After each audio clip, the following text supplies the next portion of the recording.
What's up everyone? We're clearly not in the studio today and we're out in this beautiful park because I want to show you my #1 trick to getting tack sharp focus, especially on your close-up photos, and it really all has to do with the autofocus system. Now most of the time when you're shooting, you're probably going to be on autofocus rather than manual focus.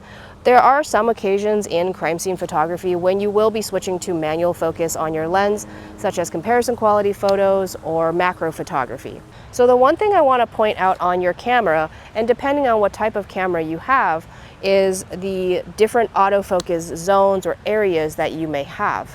So depending on your camera, you're going to have to find the button that will get you to your autofocus settings. On Canons, the button looks something like this.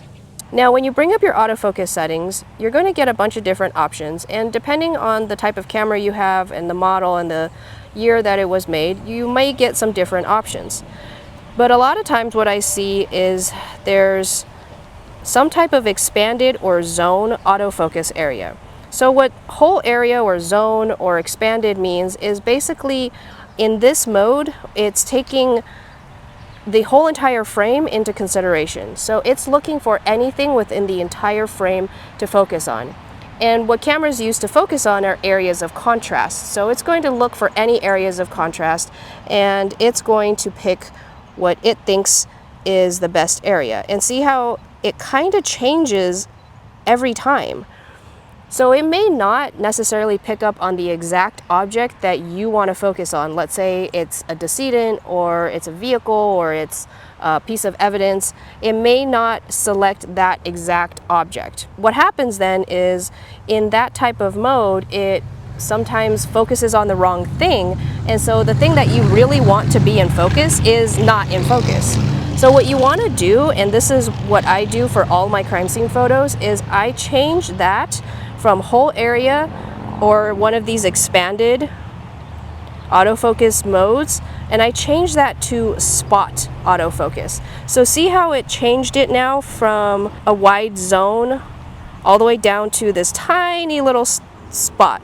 And I can move that all across my frame and I can pick exactly the object or the area that I want to focus on. So let's say I want to focus on that tree. I can pick that tree and I can focus on it, and now that green dot lights up on the tree indicating that that tree is what I am focusing on, and I can go ahead and now take the photo. It's most noticeable when we're trying to do our close-ups, especially if, say, this were a bullet hole or a bullet strike. Now using an expanded autofocus zone may mean that the camera is going to pick up on some area outside of that impact, and it's not actually focusing on the impact itself. Now we certainly don't want this, so what we can do is change our autofocus setting to use Spot AF. So when we use Spot Autofocus, it now turns into this tiny dot. I'm going to place it right onto my bullet strike and take that photo. So now when you're going about and taking your photos, you can have pinpoint accuracy on the exact object or the exact area, exact item that you want to focus on.